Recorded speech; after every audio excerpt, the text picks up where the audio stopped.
So, good evening, Rabbi And Torah. We're going to start talking tonight again, to continue from last week, about the kavod of Talmidei Chachamim and Rabbo, his rabbi, person's rabbi.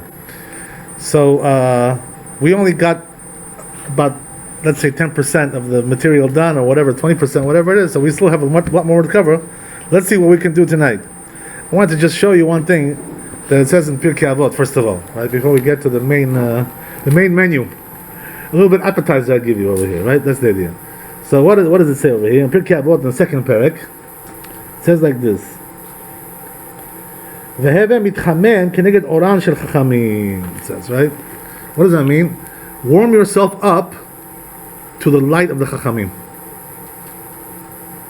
You know, it's like a heater. You know, you go to the heater to warm yourself. So the light of the Torah also has it's a fire.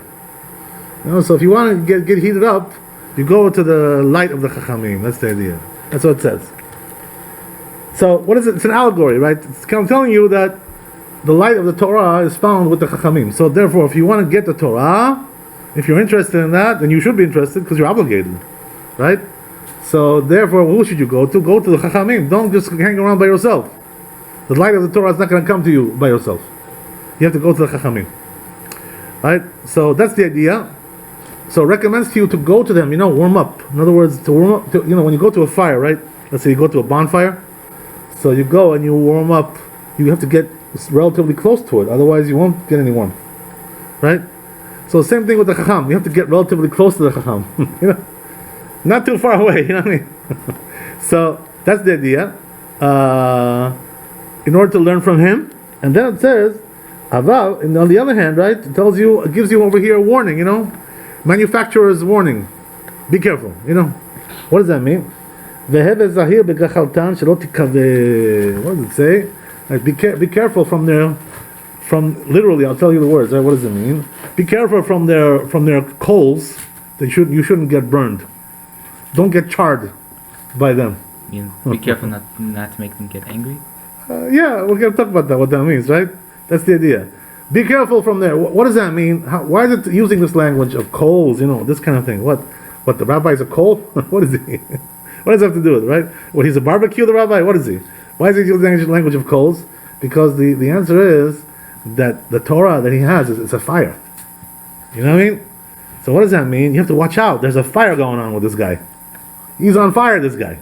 When you go to somebody who's on fire, you better be careful.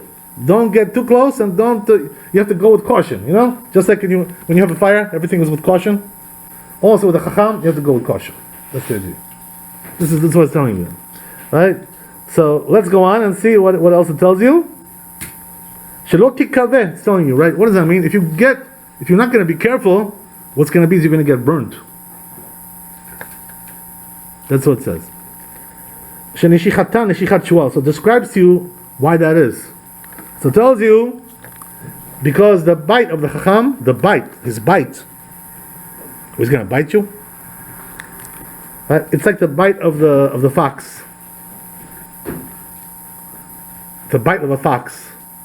What is it with the bite of a fox? If you guys know this, you're a genius. Why it talks about a fox? Well, there are animals that bite much stronger than a fox. What about the bite of a wolf? What about the bite of a tiger? What is a fox? What is a fox? Comes to you. The fox is a small animal. Comes to you quickly. So what? Is it faster than a leopard? No. So what's conniving animal? Oh, but conniving is one thing. But bite, we're talking about the bite. How it bites you. That's the question. Sarcastically being Oh. Okay, interesting idea. So like scorpion is also a very tiny animal. Oh, we're gonna talk about that. Just 1 second. But scorpion. I think the Torah is alluding to the bite of a fox. Yeah. Like the bite of Obama. I'm sorry. You know what it says, right? The Mefarshim, the commentators, they say, why does it use the language of a fox? Shual, Melia. We say in Georgian. Why a fox? So it says, why? Because the bite of the fox is the worst bite that there is, in one sense. What does that mean? He's not the strongest animal. He's a tiny one, They usually are afraid of people. They run. They start running when they see you. So then what's the big deal? Because if he bites you, oy vavoy, you're gonna get something really bad. What does that mean? What's the reason why? Because the fox if you ever look inside his mouth, I hope you're not into that, but if you look inside his mouth, you're gonna see that his teeth are not like regular teeth. What does that mean? They're all like bent and curved, you know? Morunuli, you know? That's the idea. So what does that mean? When he bites you, you get like a wound which goes in like with a curve, you know, so it's very hard to heal that. It requires like stitches, you know, it's a big deal. You're getting bit with a curved teeth, you know? Buck teeth. He's a buck-toothed animal. This fox. That's the idea. So this is how it compares. So it compares the bite of the fox to the Talmid Chacham. So, what does all that mean, right? We have to understand what that means. It goes on further to tell you, right? So it says, and the sting of the Chacham, the sting is like a sting of a scorpion, like you said, like a scorpion. Why scorpion? Why not any other animal? Why not a snake? Because if it's like a small scorpion, Yeah. it usually has a bad effect on you. Right. Even a small scorpion, they say, can kill like a very large animal. You know, they have a very bad sting. They have a very, very terrible, you know, way to kill the scorpions. They're very, very deadly, especially some of them. You know, whatever. So again, right, we find that the Talmid Chacham is described in this way, which is very, you know, peculiar, right? You would think, you know, Talmid Chacham should be like a, you know, friendly grandfather, you know, who gives you a pat on the back. How are you, son? You know, brings you something, a present, you know, like a tooth fairy, you know, Santa Claus kind of guy, you know. Some people think Rabbi is a Santa Claus. Rabbi is not a Santa Claus. That's not what it is, you know. That's not exactly what it is. So let's go on and see what it says further on. Lechishat saraf. Wow, right? So now it says, right? Lechisha, and you know, in Hebrew, you know what that means? That means like when a person is a snake charmer, so he charms the snake, right? You know, the Indians know how to do that, right? They start to play their flutes, you know, doo doo doo doo, and the snake gets charmed, the cobra starts to dance like that, you know, all this kind of stuff, right? But there is one kind of snake called saraf, which refuses to get charmed. Refuses any charms. So tells you the Pirkei Avot that's what it is. You know, to try to charm a Talmid Chacham, it's like trying to charm this snake which refuses charms. Yeah. What does that mean? If he wants to take revenge from you, no charm will work. If you remember the area. And this applies to any Talmid Chacham. We're talking about a real Talmid Chacham, right? Not a Chazan, like, you know, he was talking. Okay. Not a Chazan. Okay. I mean Yeah. this respectfully. Yeah. Do you fall into that category? I'm just a regular Joe, you know, I can't tell you. So now it comes and tells you. Well, you're just being humble now, but I'm assuming you fall into that category. Comes and tells you further on. Right? And all their words are like coals of fire. You know? Coals of fire. All their words. But I'm assuming all these things are supposed to be good for you. Okay, Right? that's interesting. Is that what it's trying to get across? That he's not there to babysit you. Yeah. He's there to, you know, to be very visceral with you, and you know. I'll explain to Right. tell you. Yeah, I know what you're talking about. Yeah. I'll explain to tell you what this means. What this means is like this, right? That all these things, which are very graphic depictions of like very vengeful behavior, you know, which is, you know, I mean, you wouldn't expect this from a rabbi. Yeah. But maybe it depends, like if you're like pushing the rabbi too hard. Oh, he's right. What he's saying. He's right. What does that mean? On the one hand, tells you Pirkei Avot, get close to them, you know, to their fire, and warm up with their light. It's very good to be there. What does that mean? Acquire their Torah.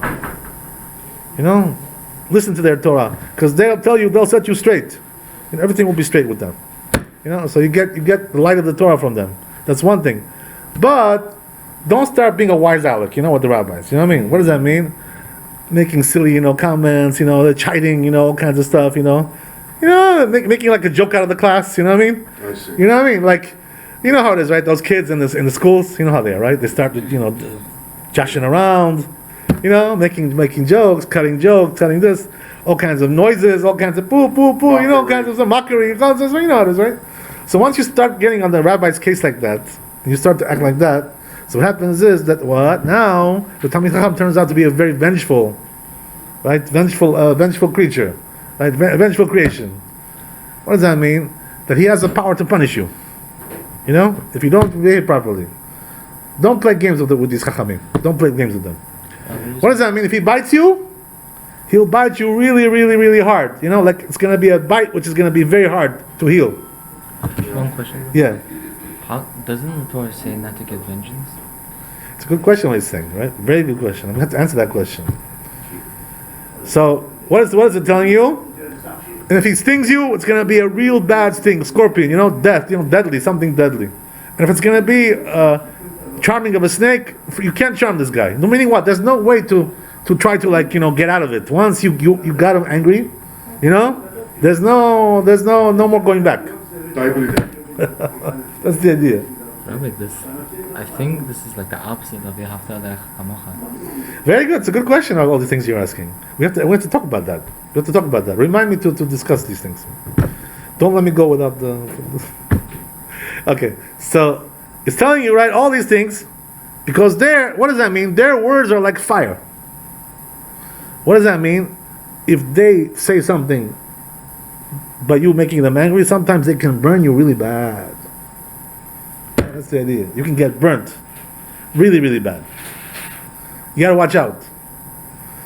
So what does that mean? On the one hand, if you get on the good side of the rabbi, you know it's good. You get his Torah, you get his wisdom, everything is good, everything is nice. Very good.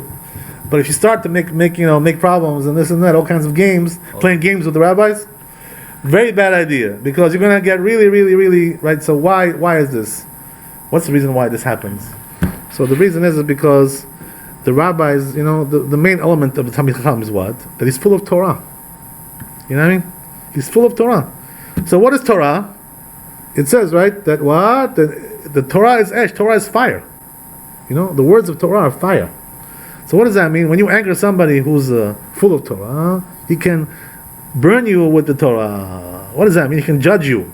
Say, listen, you know, who are you to be doing this and this and that? He knows all the things that you did wrong. He knows how to punish you. He knows how to judge you. He knows how to finish you. You know, God forbid. That's the idea, right? So what does that mean? A person has to be very, very careful not to play games like that with the Chachamim. Why is that? Because they have the fire of the Torah. The fire of the Torah is fire. You can get burnt. So be careful, you know? It's very nice to warm up next to it, but not nice to, you know, start letting it go and, you know, out of control. You know what I mean? Once the fire gets out of control, watch out. You know, it's a dangerous situation. That's the idea. So this is what it's telling you. So one of the examples, by the way, is that what they say that in the Gemara, that klalat chacham ba afilu im ne'emar al tenai. What does that mean? That the curse of the chacham always comes, even if it was said on condition. We talked about this before. Remember that, right? Talk about this.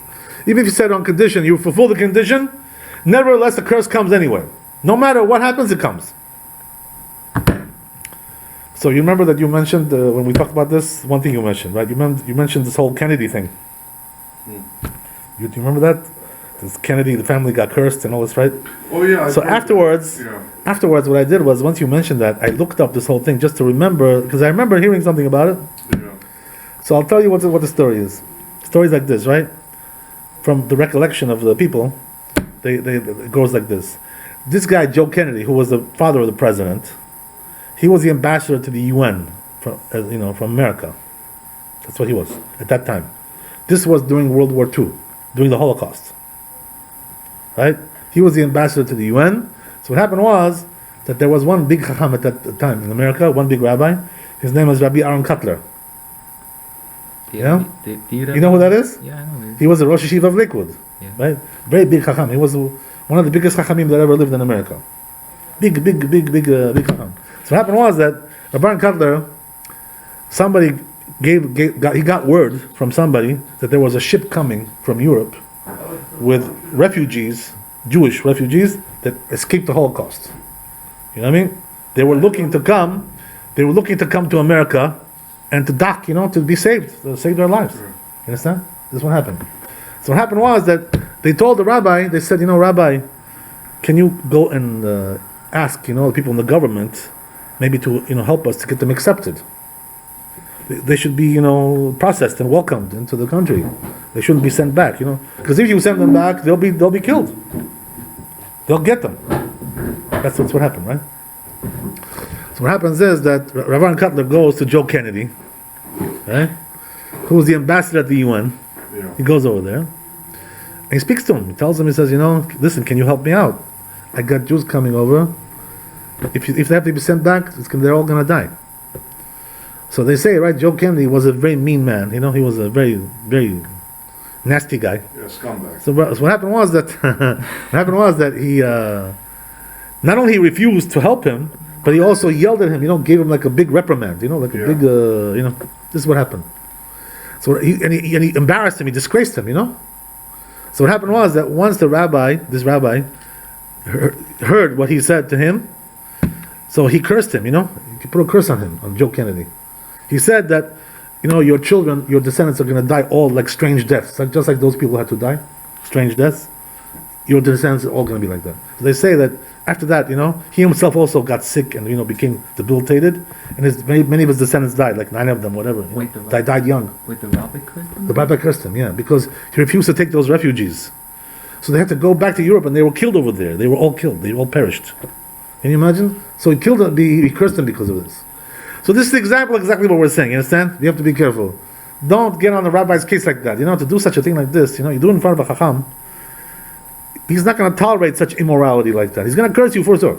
Yeah. There's no question about it. What is he going to do? Bless you? Now this applies to any chacham, because every Talmid chacham is in a different level. We have to talk about that. What is a Talmid chacham? Not that you should disrespect anybody. Right, anybody. Sure, sure. Oh, Rabbi, this is like built up to the question. Like, doesn't the Torah explicitly say, "Do not take vengeance"? And ve'ahavta l'recha kamocha? Oh, that's a good question, right? So regarding this question, let's get to it now. The truth is, right, there's a Gemara in Masechet Yoma. It says over there that Kol Talmid Chacham she'elo nokem benoter kenachash eno Talmid Chacham. What does that mean? Every Talmid Chacham who doesn't take revenge like a snake, is not called a Talmid Chacham.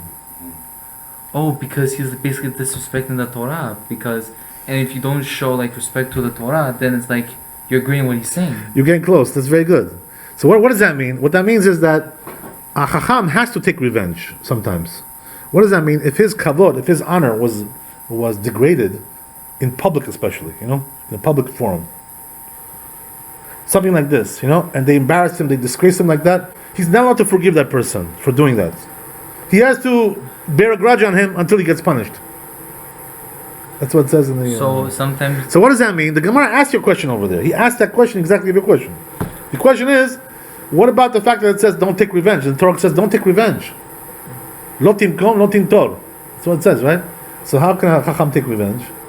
So you know what the answer is, right? The truth is that, first of all, you have to know one thing. When the Torah teaches us not to take revenge, what is it talking about? It's talking about monetary matters. What does that mean? If somebody, let's say, wouldn't lend you money, you went to him and, like Jeff, came to you, lend me, somebody comes to you and says, listen, can you lend me $10,000? And you have to lend them. You have it. Sure. Let's say you have it, right? Yeah. It's not going to bother you too much. Right. And you trust the guy. The guy's trustworthy, whatever. Because if he's not, that's something else, right? That's a different story. If he's a crook, that's something else, right? But the point is like this, right? Let's say I went to my friend, and I asked him, can you lend me 10,000? He tells you, I'm sorry, I don't know, I can't, I'm not into that stuff, I'm not into it. So what's the now? Later on, let's say 1 year later, right, comes now the other guy to the other guy, the opposite way, and asks him to lend him money, right? So if you say to him like this, listen, I'm not going to lend you. You know why? Because you didn't lend me. Just like you didn't lend me 2 years ago, I also won't lend you. It's called taking revenge. So that's the only time you're allowed to? So what does that mean? When it comes to monetary matters, like this, money matters, financial. When it comes to financial issues, that's the way it is. What does that mean? That's called revenge. You're not allowed to take revenge. I see. That's the idea. So other times you're allowed to... When it comes to personal matters, let's say somebody, came up to you, right, and gave you a big wallop, walloped you, Yeah. on your face. Bah! Are you allowed to hit him back? Wait, what do you mean? Yeah. He just hits you in the face? Yeah, just give you a good wallop, He was mad at you, got mad at you, gave you a big punch. Are you allowed to hit him back? Maybe he was in the right. I would not I would not do that because then it's gonna. The heat is just gonna get worse. Turn the other I would not cheek. do it. So what's the halakha? If you wouldn't do it, I think it's very, very good what you're saying. Very, very good. But what's the halakha? Halakha is you're allowed to hit him back. Right. Just like he hit you, you're allowed to punch him back. You're defending yourself. Exactly. I mean, You know? halakha, but Yeah. sometimes halakha, even though it's the halakha, but when it comes to direct edits, do you think that it's just simply gonna make you? We'll talk about that. But we have to know first the halakha, right? That's the idea. Well, forget about hitting. What if I thought the Torah said you can't even take? I'm sorry. Take. What about if somebody tells you like this, right? Tells you, listen, you're a jerk. Okay, don't listen So to are him. you allowed to answer him back and say you're a jerk? No, don't listen to him. Just ignore him. Halakha. What's the halakha? We touched upon that. I think. Right. So the answer is you're allowed to say to him also, like you're a jerk. You're allowed to say that. But didn't we learn a Yeah. week ago, a couple of weeks ago, where we should just, like, be passive about it? Very good, very good. You're asking a good question. Very good question. We're gonna get that too. Yeah. You guys are all No, full no, of I don't mean to you guys are full of wisdom over here. A lot of wisdom going on here. Okay, so very good. So first of all, right, the Gemara says that you're allowed to take revenge when it comes to non-monetary things. When it comes to monetary, you're not allowed to take revenge. So if somebody, God forbid, Yeah. killed someone in your family, Yeah. or hurt you Yeah, physically, yeah, or even disgraced you, right. your name, Yeah. for no reason, Yeah, you're allowed to get him back. you're allowed to get a Yeah, wow. yeah. So an eye for an eye, tooth for a tooth comes from the Torah? We don't. Yeah, for sure it comes from the Torah. That's Yeah, comes from the- but that's talking about something else. Yeah. That's a different issue. Okay. But yeah, But yeah. even though halakha says that, but I thought even though the Gemara Torah says that you can take revenge for non-monetary. Let's continue. We're going to talk about it now. Yeah. Let's continue. Prohibits- I got your question. So For a night, but it doesn't mean somebody- So the Gemara says, right, exactly now, the next step is like this, right? He has to be reimbursed monetarily. I see. He's right what he's saying. He's right. So,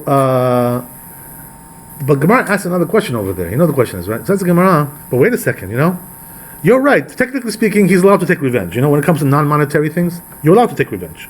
He punched you, you're allowed to punch him. It's true. But Gemara says, but anyway, it's not proper to do that so much. What does that mean? In other words, the more proper thing to do is to swallow it. In other words, you don't have to defend yourself. Let's say it's not a matter of defending yourself. Let's say he just came and smacked you, right? Give you a big smack, right?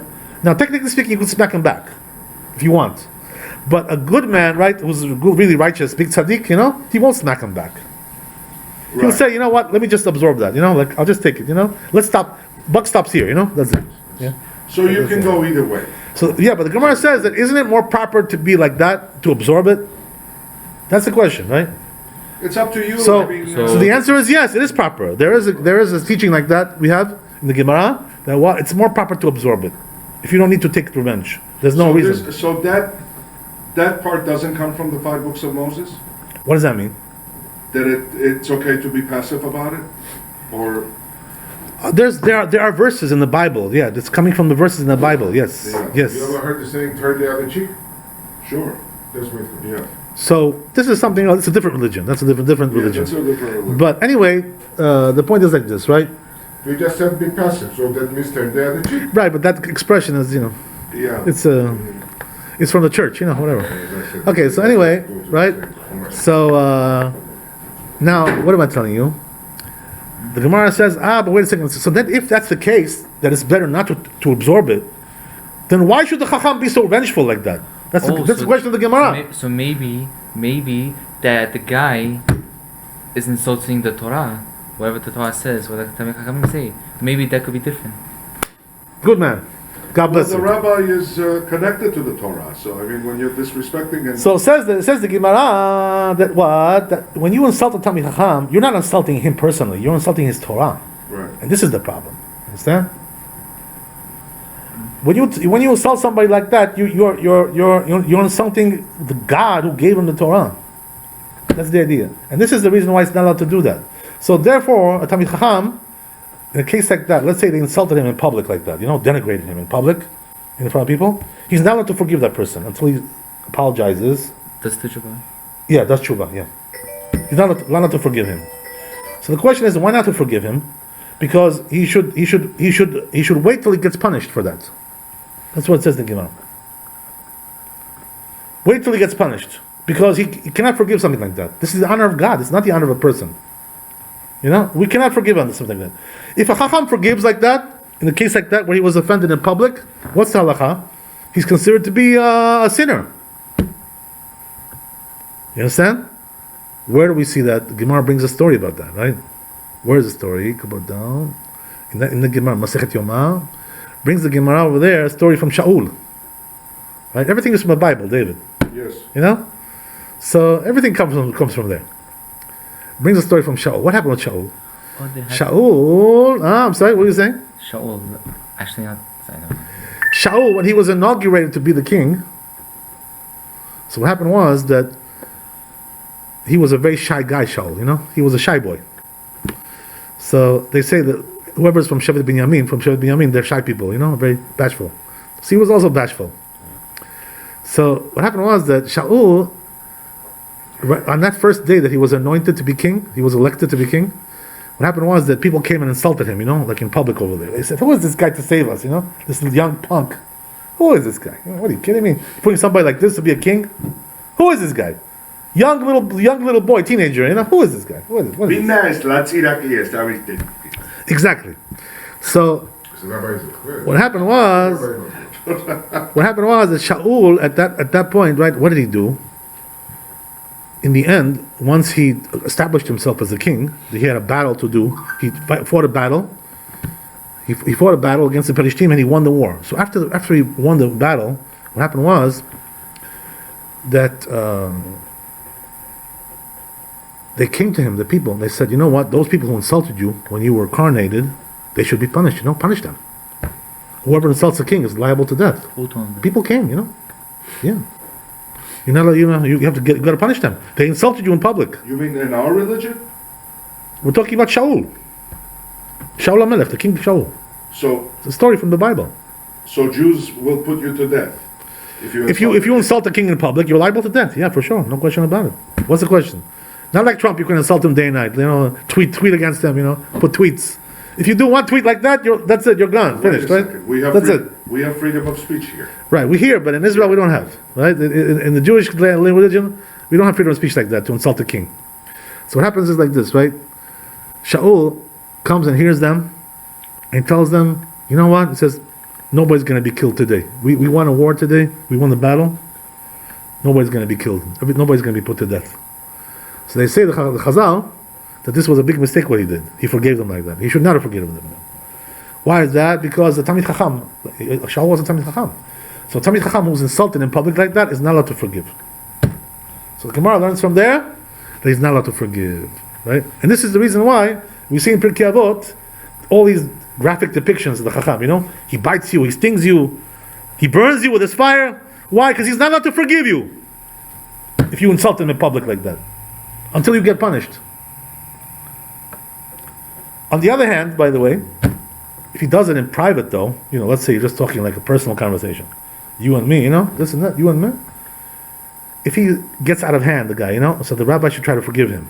You know why? Because this was not a public desecration of God or something like that. It wasn't a public thing. So in a place like that, they say, the rabbi should try to forgive him. Better to forgive him, not to hold a grudge against him. But when it comes to something in public, since the name of God was desecrated in public like that, the Torah was desecrated, so therefore he's not allowed to forgive him. That's the idea, right? That's the idea. So this is exactly why the rabbis warn us to be very, very careful with Chachamim, not to play games with them. Because if you do, you're playing with fire. It's not a joke. There are people who try to play these kind of games, and they pay it very dearly, right? With these kinds of things. Just I don't want to tell you personal things that we I'm sorry. Just curious. Yeah. If you're just joking around with them, but they know it, it's not like a big deal, right? Depends what the joke is, There are jokes in good taste, there are jokes in bad taste. You know what I mean? You have to know what kind of joke is the proper joke to make. But but the rabbi, what if the rabbi understands him? He's been. He understands. Very good. Very good. So let's go. Let's understand a little bit further, right? What's going on here? Tell us about some personal things that happened. You said you meant in the Torah, or you meant in the Georgian community, or no? Oh well, the truth is that You know what? Let's not get into it because we're gonna digress into great territory, if you know what I mean. No, it's not has to do with nothing. I'm just kidding. Yeah. It's not to do with Georgian community. There is something in the Georgian community also that I saw, which was very, very severe. You know, we were here that day. Jimmy was not here. Oh, you're talking Yeah. about the famous. Yeah. Yeah. Yeah, you know Rabbi Pinchas, you know what 30 years ago. who was the guy who was fighting with him the most over there with Pinchas? They all get. You remember who it was? The one who really made a big show? You know who it was? Avram was very quiet. Shota Elashvili. Right. You know? Right. I remember I was there. He was the president. Yeah, he was the president, exactly. He had to be the one He to had to be- exactly. Yeah, he was the one. Yeah. But he really didn't behave properly, to be honest with you. You know, he Nobody spoke did. very harshly. Nobody did. He spoke to him very, very harshly. So what happened was that Pinchas, I remember, he cursed him right there. You know, he cursed him. Oh, What happened to his family? After that, there was like 2 or 3 deaths in his family, including him himself, his wife, him, Like cursed, you mean like... and also Pinchas died afterwards. Yeah. Pinchas also died. But Natalia cursed Pinchas. You see, when found out the this is what happens when you start cursing. When you start cursing like this, you know, it goes out of hand. Natalia was. I remember By that. cursed, you mean like... I was just Cursed? accused of By cursed, you mean like, not like foul language, but like made this happen. Yeah, that's it, yeah. Right, not foul language. Wait, Right. this is like Or if Yeah. whoever accuses him for no reason, let him. Right. So you see, right, that don't play with don't play around. Don't play That's with- That's the idea, you know. When you start to do this, they really denigrated him in publicly. You know, this was very, very harsh, very harsh. But words. Rabbi, let me Yeah. ask you something. I think I Yeah. heard you, or was it Abraham, give Yeah. a darash Yeah. one time, where these cursings, Yeah, that, they don't really work. very, very false what you're saying, right? They say in the Gemara that the klala of the chacham, the curse of the chacham always comes true. Oh, maybe the kacham. That's the idea. Maybe the kacham. You know, it always comes. But And there's a story by the way, also that the man Ovadia told us. even if he's not a very qualified kacham, or even if... Everyone has his own, you know. Everyone has his own, you know. Everybody, I'm afraid Yeah. of cursing. You know, No matter to be what. honest with you, you know, Chacham Pinchas, he had a lot of wisdom. To be honest with you, he had a lot of knowledge. Right. Not like I wouldn't say that he was on a level of a real time Chacham, Right. but he was definitely very knowledgeable in like drasha, you know, darashev. You know, he was very I knowledgeable. like my speaker. He was a. Yeah, he was a- yeah, I heard him once or twice. And he was also, you know, his fear of God was really, you know, inside of him. You know what I mean? He had something. There was a fire there. You know what I mean? There was a fire. And he was a Kohen. You know that, right? He was a Kohen, just like him, He was right? a Kohen. Just like our friend. So what do you Okay, think? I don't so, need to yeah, go on about this. It's not one of my Yeah. theatrics here. I'm seriously asking. Yeah. What do you think happened with him that...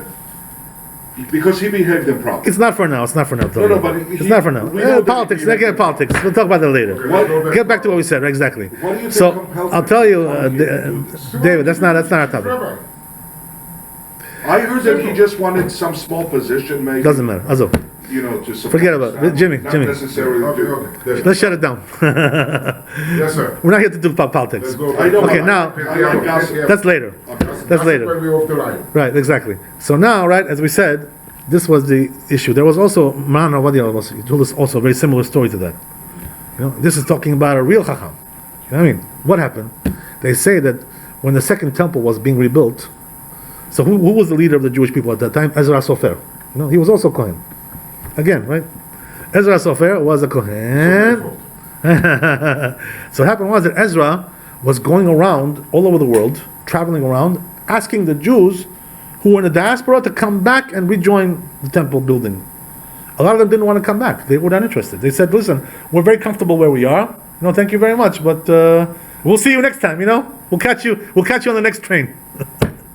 You know what their excuse was, right? The excuse was like this. They said, listen, you know, we have a tradition. You know what it is, right? We have a tradition that the second Bet HaMikdash is destined to be destroyed. You know? We know that. It's not going to be built forever. Only the third one will be forever. We know that. So he says, why do you not now want to bring us back over there? It's going to be destroyed again. We have to go back again to Galut. You know, leave us alone, you know? Let us just be, you know? Let us be by ourselves. Why are you compelling us, you know, coming here and telling us to come over there and another Galut, another destruction? Who needs that? So Ezra, tried to convince them. He went to Teman. He went to Yemen. The Yemenite Jews. So what happened was over there, they refused to come back because of this reason. They told them, they said, listen, we're comfortable over here. We're doing good. Leave us alone. Let us be. So Ezra pushed. They got into a big argument. Whatever. So Ezra got really angry. At them. He cursed them. Gave them a big klara. That's because they didn't want to come back. So they say, not only he cursed them, they also cursed him. You know what I mean? Because he cursed them, they also cursed them. Wow. Went back and forth, Yeah. And they also had chachamim, by the way, in the community. They had chachamim. The Temani, the Ammonites were always knowledgeable in Torah. They were a very knowledgeable community. These were not the Even simple. now or in the past. They say even like 50 years ago, like in Teman, Yeah. in order to be a rabbi, they said to be ordained as a rabbi in Teman, you had to know the whole Bible by heart. Otherwise, you couldn't be ordained as a rabbi. Can you imagine? This is a high level. The whole Tanakh by heart, 24 books. Otherwise, you cannot be ordained as a rabbi. So they were quite on a high level. So what am I telling you? Right? Again, we see what happened was now all the curses that Ezra cursed the Yemenites, they all came true. He cursed them; they all came true. Chacham curses you, it's going to come true, no matter what. But also, what happened was because they cursed him.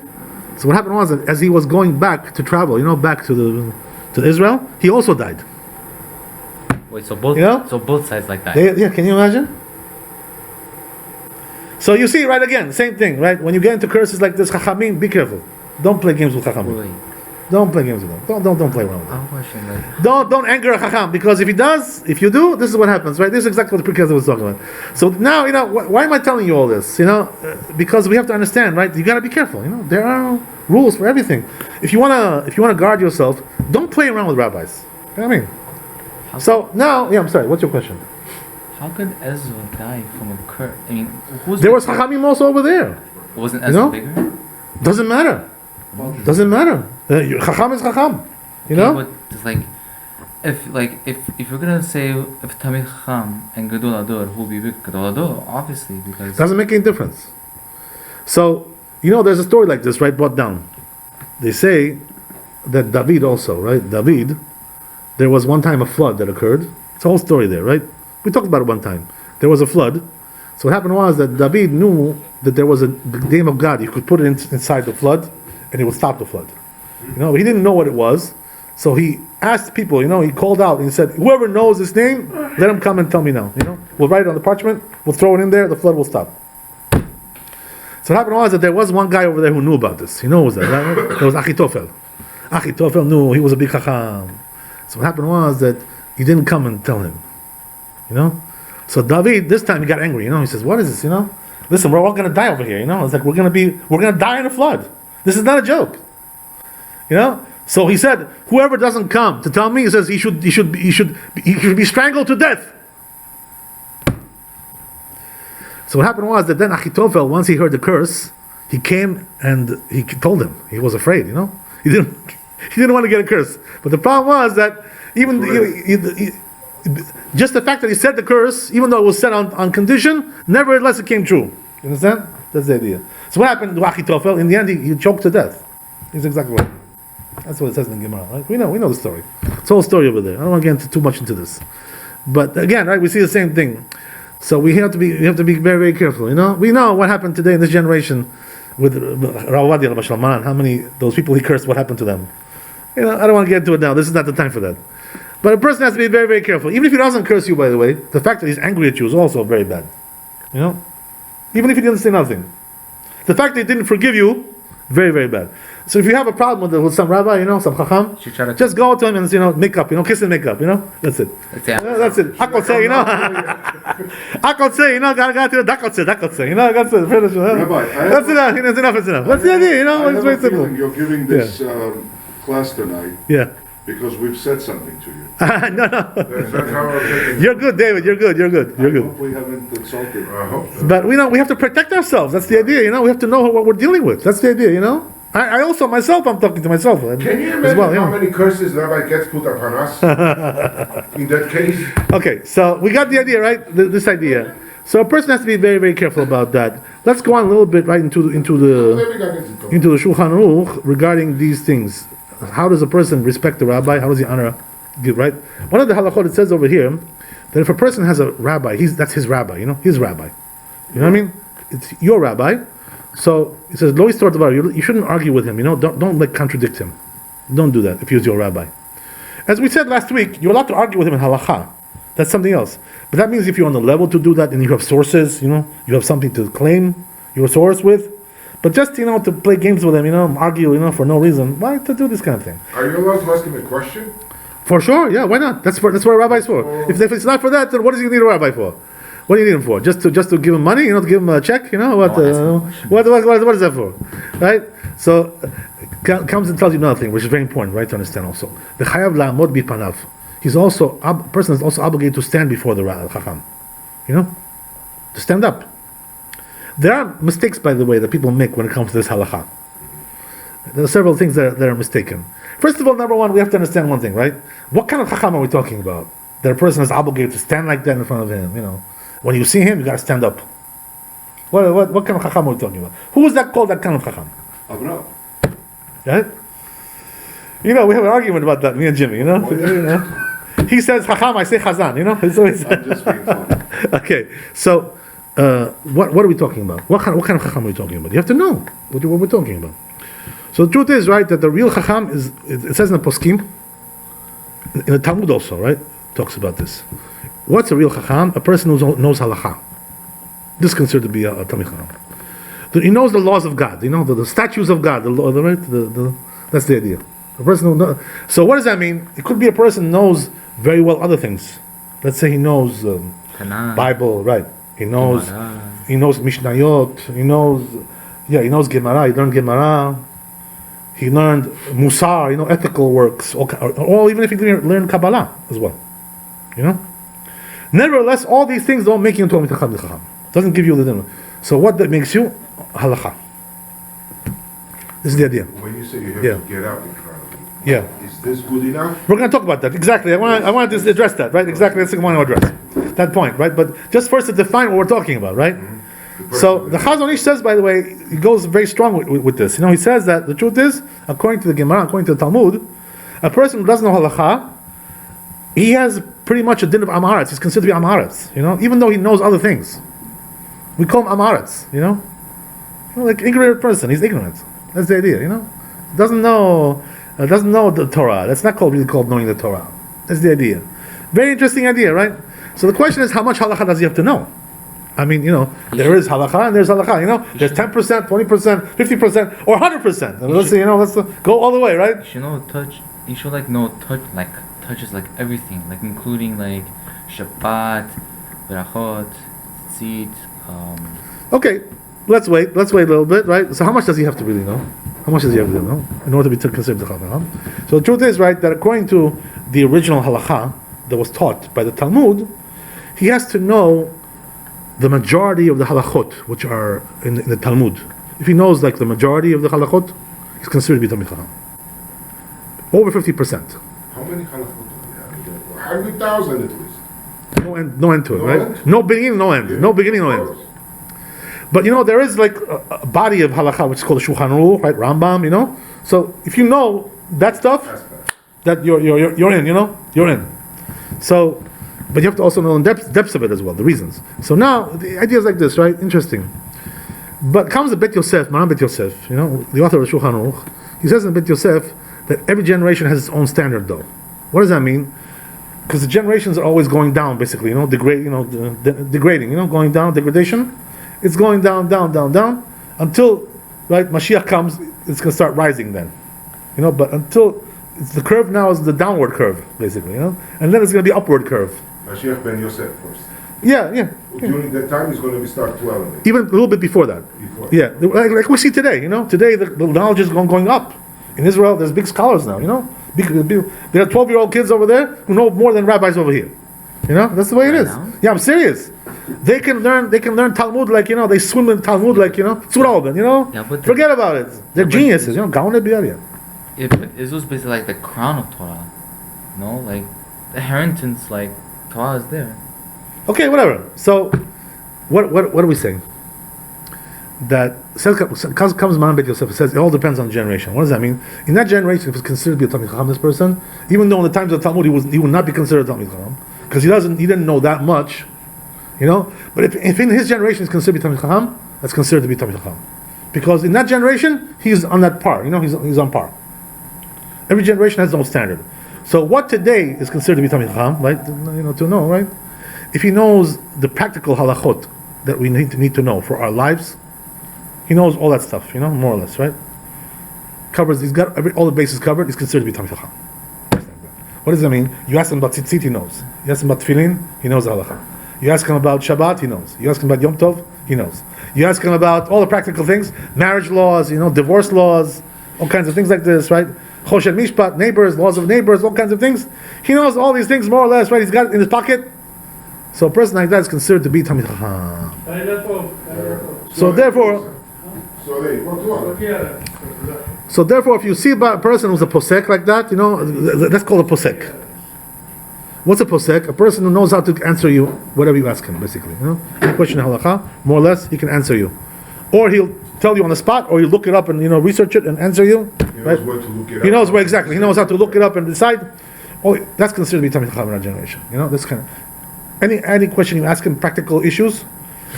When I say the word practical, what is it coming to exclude? There are things today which are not practical. Like how do we do the korbanot at the Bet Hamikdash, right? Things like this. What does that have to do with us? We don't have a Bet Hamikdash. So a rabbi who doesn't know that is not it's not really a big minus for him, because we don't use these halachot today. Yeah, because today there's no temple. Exactly, that's the idea. So therefore, he doesn't have to know all that stuff. It can still be considered a Talmid Chacham. That's the idea.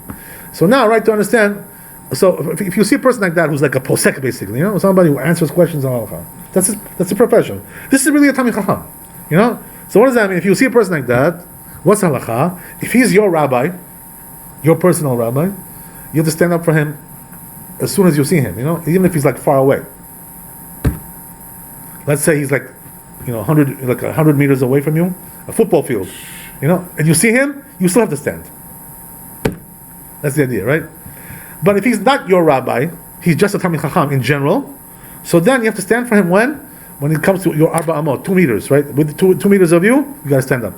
Now the question is like this, right? Like Jimmy said, right? What does that mean to stand up? So some people, try to be a wise guy. What do? They go like this, right? They do like a half one, Yeah. They're too tired, that's right, Miskini, to stand up all the way, so they do like a little bit. Kibud. It's called kibud. What if we have What if it's like Hidur. What if it's like, for example, what if it's like not my rabbi, but he's like a rabbi of a shul, like here, for example. So that's not the issue that he's a rabbi of a shul, as we said, right? It has to do with his knowledge. That's the issue, right? That's as we just said. So what does that mean? That really standing up, what does that mean? It's to stand up all the way, right? That's the idea. Yes. So then, where does this idea come from? Like to do like a half, one of these half, hidur. It's called hidur. To do like this. It shows half. Like a level of respect. It does, but where did it come from? This idea, because regarding this halakha, doesn't apply. Doesn't apply at all. So then, where does it come from? So where it comes from? It's a different halakha. People got confused with the other one. 2 halachot, right? They got confused. Happens like this, right? There's also halakha like this, that if one chacham sees another chacham, since they're both chachamim, so he's not obligated to stand all the way for him. Just a little bit, give him a little kavod. Yeah. Because he's showing that, right, that just like, I'm also chacham, but I respect you too, because you also have wisdom. You're also chacham. So, gives him kavod. Because really he's not obligated to stand from all the way. Why? Because he's also chacham. So you're not any better than me. That's the idea. Keeping in mind that they're all both on the equal level of being chachamim. Even if they're not exactly on the equal level, by the way, even if they're not, but they're both, like, as we said, they get past the standard that we said. They know halakha like this, on this level, right? Still, it's called chacham, It's called chacham. So the truth is, I saw, like, videos also, and also the Man Rabbi Shalom. He would stand up for people who were less than him, even chachamim, who would come to him. If he would see them, coming, he would stand up for them, to give them kavod. Talmid chacham, He would stand up. Also, I saw, like the Lubavitcher Rebbe also. There was a video one time I saw, and a certain chacham came to see him from Brooklyn, a posek, And once he saw him, he stood up for him, right away. Stood up. Even though, he was also chacham. maybe bigger than him, whatever. But nevertheless, a person like this comes to you, he stood up for him all the way. It's derech eretz. It's halakha what we're saying, right? It's not really derech eretz. You know what I mean? It's the best way to do the mitzvah. You know what I mean? That's the idea. But the truth is that you're not obligated to stand all the way when they're both chachamim, as we said, just a little bit, right? Like this, a little slight bit. But when it comes to one of them is chacham and the other one is not chacham, this law doesn't apply at all. What does that mean? You got to stand up all the way. So what you're doing is actually what happens is like this. If you do this for a chacham like this, you're insulting him. You're telling him I'm like you. You're like me. What? Excuse me. You're not a chacham. Why are you trying to make yourself like me? You're insulting the guy. That's what you're doing. Get up for him? I'm exaggerating a little bit, but you get the idea. But when you get up with the chacham? When you do like this a little bit, and you're not a chacham, so you're insulting him. You're telling him, I'm like you. What do you mean you're like me? I studied for 50 years, and you studied for 2 years, I'm like you? I'm the same as you? That's what we are? No. We're equal? That's the idea, right? Experience. So a person has to know, right? Everything has its place and time. That's the idea. So there is a mitzvah like this. Also, by the way, there's another similar mitzvah in the Torah, which is what? It's written in the Torah. Both these things are written together. You have to stand up for the chacham. Also, you have to stand up for who? For the old man, right? Elderly. What does that mean? He's over 70 years old. You have to stand up for the elderly. So now, a question is like this, right? Let's say I'm a chacham, and comes an elderly person. I wish I was a chacham, right? Comes an elderly person, and passes by me. Do I have to stand up if I'm a chacham? Right? So just a little bit, right? As we said, why? Because they both have the respect. So therefore, elderly person also says poskim like this. Give a little bit. We're not too far away. Because this guy, the one of them is chacham, the other one is elderly. So therefore, right, they give a little kavod and whatever. But the elderly guy has to stand for the chacham. Why is that? Because chacham is superior to that. 70 is already the Torah considers elderly, right? That's Pensionary, senior citizen. That's scary. Where do we get this number? From David Amelech? From the Torah. From David Amelech because he lived 70 years? No, it has nothing to do with it. No. Oh, he only lived 70 But the truth is, it's alluded to in Tehillim, that he wrote Tehillim, it's alluded over there. That what does it say over there? That, and also in Pirkei Avot, right? Ben Shivim Zaken, right? The person who's 70 years old considered to be elderly. Zaken, elder. He's an elder.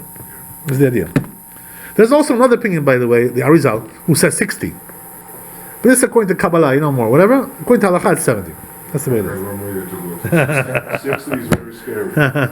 If we're elderly at 60, what the hell? Pretty sad, huh? Pretty sad. Okay. Let's go on a little bit. We got that down pretty much.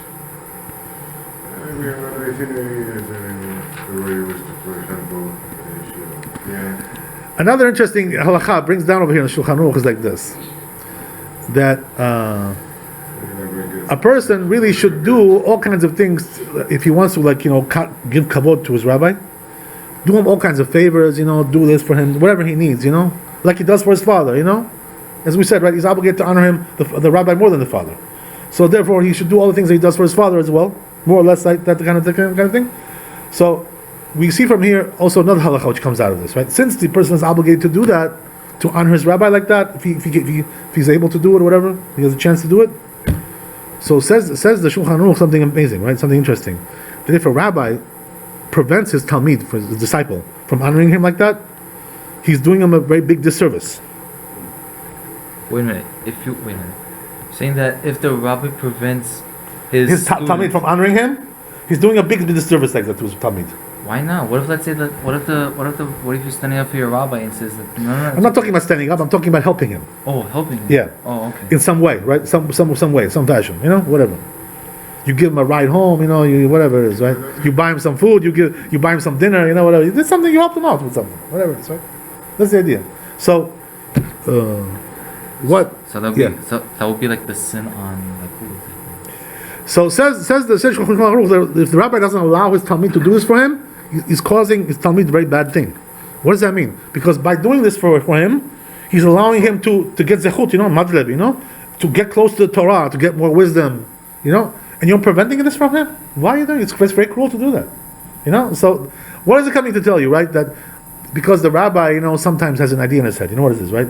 I'm going to be tabdabal, I'm going to be humble. So I don't want anybody to help me, I'll do it myself. But Torah tells you no. if he's doing it to help you, because he wants to give kavod to the Torah, don't prevent him from that, because you're preventing him from something good from him. That's the idea, no? He's going to get rewarded greatly for that, with wisdom, with knowledge, with zechut, with whatever. That's all wealth, and happiness and good life, So why are you preventing him from that? What kind of thing is that, right? You're taking away something good from him. So therefore, a person, the rabbi shouldn't do that. That's what's coming to tell you, right? That's Rabbi, the idea. who knows? But Rabbi, what about when it comes to kavanah? Who knows what his kavanah did before?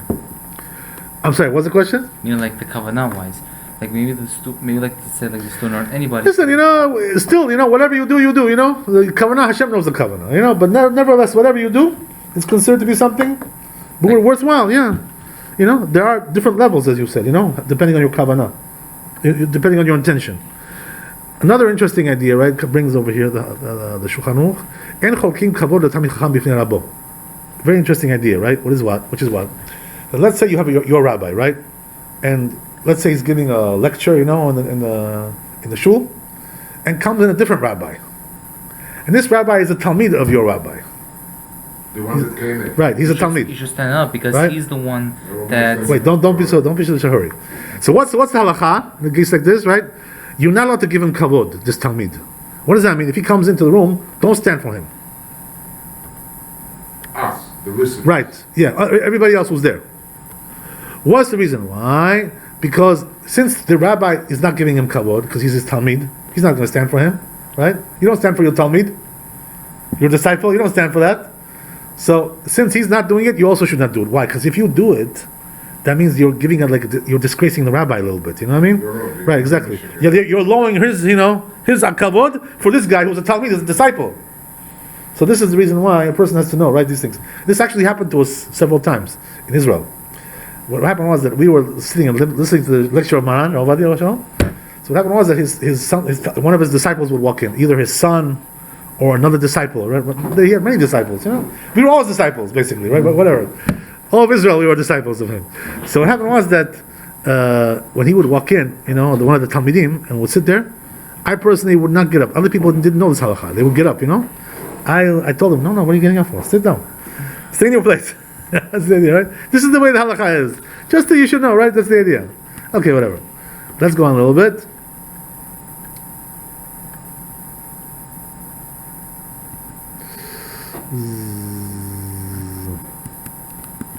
Yes, my friends.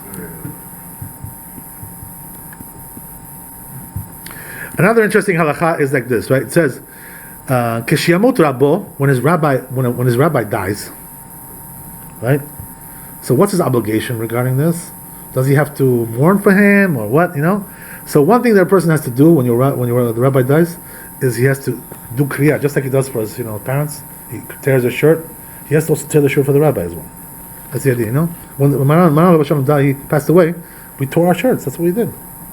We made Shiva or just no Shiva. We don't sit. We don't do that much. But we tore the shirts, as a sign of grief. 7 days or 1 day? No, I think no. Just you can change afterwards. Once the Levi is over, you can change. 7 days. Not even sorry, couple of hours. Yeah, a couple of hours. The Levi is over. That's it. Right, you're done. That's it. You can put another shirt. Right, but you have to do kriya because the death of a Talmid Chacham is considered to be something very severe, especially if it's your rabbi himself, right? And the truth is like this, right? That there is such a thing like this concept in halakha that a Gadol Hador, the great rabbis of the generation, they're considered to be the rabbi of everybody. Because everybody learns from them something, We're all getting something from them. So therefore, everybody is considered to be his disciple. So when a big person like that dies, right, we're all required to do these kinds of things for him. That's the idea. That's the idea. Okay, very good. Let's go on a little bit.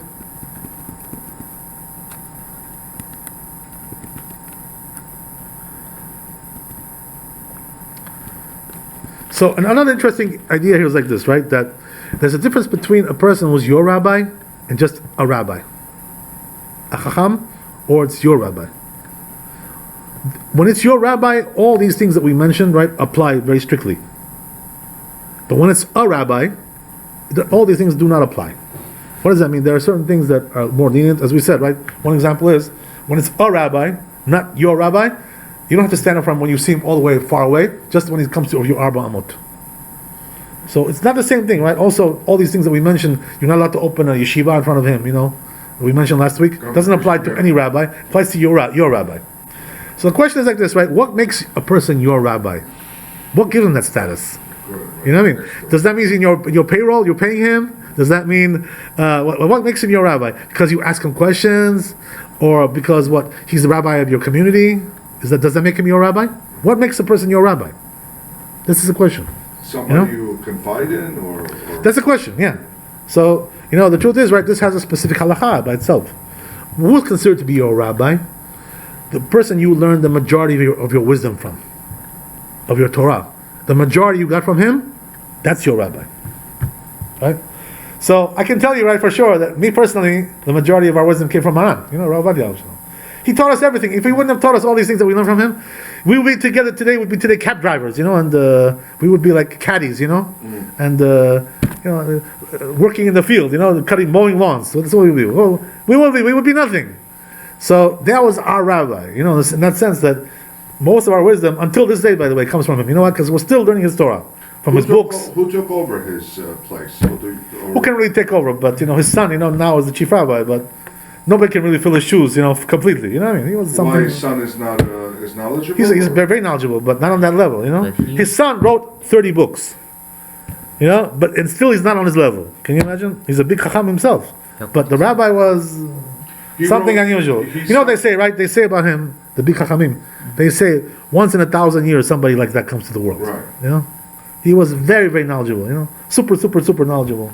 Something unusual. What books did his son write? Yakut Yosef. Yakut Yosef, exactly. Which is every shul has these books. There isn't one shul in the world that doesn't have Yakut Yosef.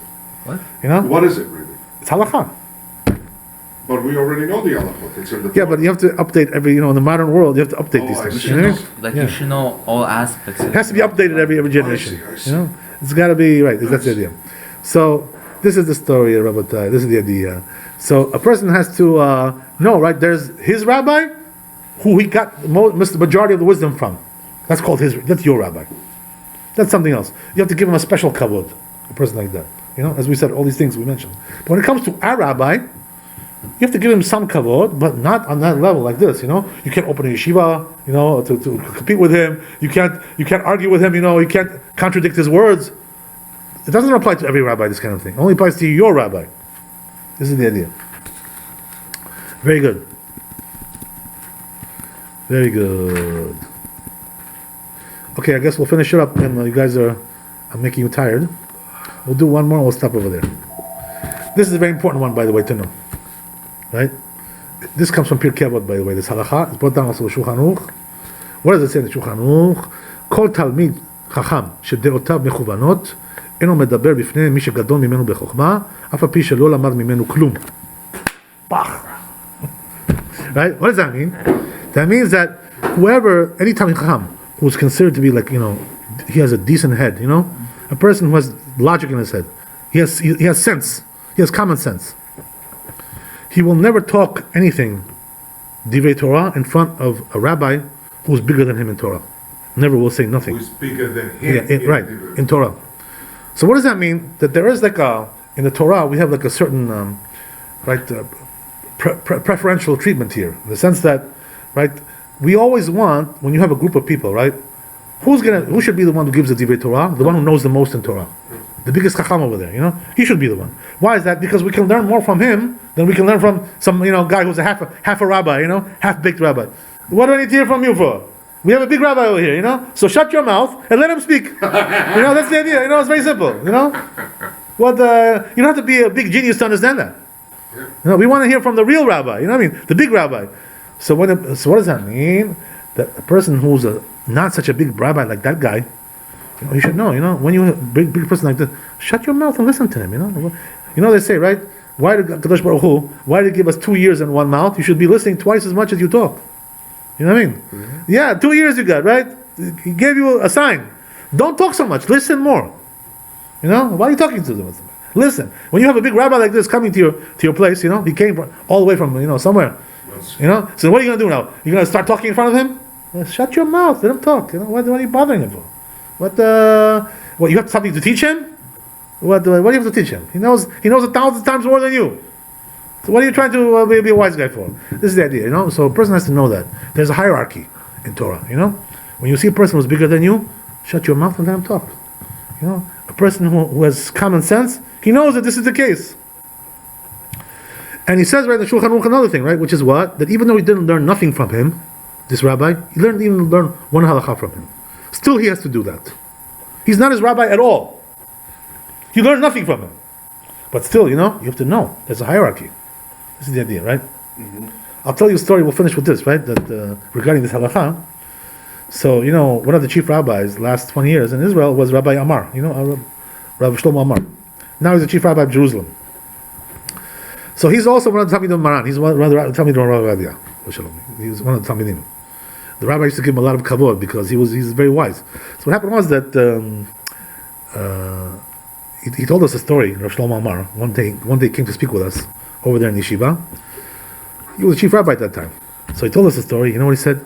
He said that it's very dangerous that a person should speak words of Torah when his rabbi is there. When your rabbi is there, shut your mouth and let him speak. Why? You have to be a wise guy, and teach him some things. Give him a few lessons. He's bigger than you 10 times, 100 times. What are you talking in front of him for? Why are you mentioning these things? What kind of things? Chochamot, Oh yeah. What about this? What about what? So Shlomo Amar, you know what he said? By the way, this is substantiated in Talmud what he told us. He said that one time he was giving a lecture in Tel Aviv, in one of the synagogues over there, and all of a sudden, right? Surprise! Who drops in? Maran, He came in the middle of the lecture. He walks into the shul. He didn't know he was coming there. You usually don't get the rabbi coming in like that. Into Tel Aviv, into a shul over there. What is he doing over there? What's his business over there? He came in. So he says once he came in, he says I was talking words of halakha. So you know what I did right away? He says I shut my mouth and I started talking about ethical things. Why? Because I didn't want to talk words of halakha in front of my rabbi. To paskin halakha. Say some halachot in front of the rabbi. This is considered to be a big chutzpah. They say, by the way, in the Talmud, this corroborates what he said, right? That if a person says halachot in front of his rabbi, it shortens his lifespan. They punish him by shortening his life from Shemaim. And this is exactly what happened to who? Right? This is what happened to Yoshua bin Nun. His life was shortened because he said something in front of Moshe Rabbeinu. And also Elazar, right? The son of Aaron, also, right? He said some halachot. They say that the lifespans were shortened because of this. These people, even though they were big rabbis themselves, and even though Moshe Rabbeinu gave him permission to say, what does that mean? He told Elazar to speak the words of halakha. He told him to do it. Nevertheless, the fact that he did it in front of him, they say he was punished by shortening his life. So you see from there, right? It's considered to be a very big chutzpah that a person, has, as we said, right? It's your rabbi. He's the one who will give you the majority of your wisdom, and you coming to him and saying halachot in front of him. So they shorten a person's life like that. And this is exactly what he said. Rav Shlomo Amar, he said, I was afraid, once Maran came in the room, he said, I stopped saying halachot. I didn't want to get into that, so I was afraid for my life. That's what he said. Yeah, can you imagine? He was saying, I don't mean to challenge this, but he was saying halachot in his shul. It wasn't his shul. He was visiting there. Okay. Yeah. Even if it was a shul, by the way, it wouldn't make any difference. Right. Because when your rabbi comes in, you shut your mouth, let him talk, say to the rabbi, okay. And this is exactly, by the way, I'll finish off with this, right? This is exactly why we have a custom, in Israel, a very important custom, by the way. Unfortunately, here in New York, people don't observe this, and it's not nice, really. It's very disrespectful. What does that mean? That young, or like inexperienced people who don't know much Torah, they get up in front of the rabbi, start saying Divrei Torah, The rabbi's there. Why are you saying Divrei Torah in front of you? You're a rabbi? Who are you? Gets up there, starts talking, there's a rabbi here, excuse me, He should be talking Divrei Torah, not you. Who are you? Who gave you permission to speak Divrei Torah like this? And this is the reason why we have a custom like this, right? Which is what? That if a young person, somebody who's like, is a disciple, he's not like on the level of that rabbi that's there, in the room. So if he wants to say some Divrei Torah, he has to get permission from the rabbi, Ask the rabbi, can I say a couple of words? As we said, right? If it's his rabbi, he shouldn't even say nothing. But especially halakha, right? Especially halakha. But if it's even not your rabbi, but it's somebody Talmid Chacham who's bigger than you, go and tell him, Rabbi, can you allow me to say a couple of words, Divrei Torah? If he gives you permission, you can do it. And it's exactly what they say. You know what they do? They say, right? Birshut Harav. They say Birshut Harav. right? With the permission of the rabbi, I'm saying a few words. Otherwise, the person is not allowed to say the words as this is exactly what the halakha is teaching over here. You understand? When you see a rabbi who's coming into the room, he's bigger than you, even though you're a rabbi also. Shut your face and let him talk. You know, who are we should be listening to? Who, you or him? He's bigger than you. That's the idea. You understand? Baruch Adonai Le'olam, amen, amen. Chazak u'baruch. Thanks for coming. All the blessings. So God bless you and your families. Health, wealth, happiness, good life, long life. Amen, amen. So one quick question: so when it comes to asking permission, does this not apply to your rabbi?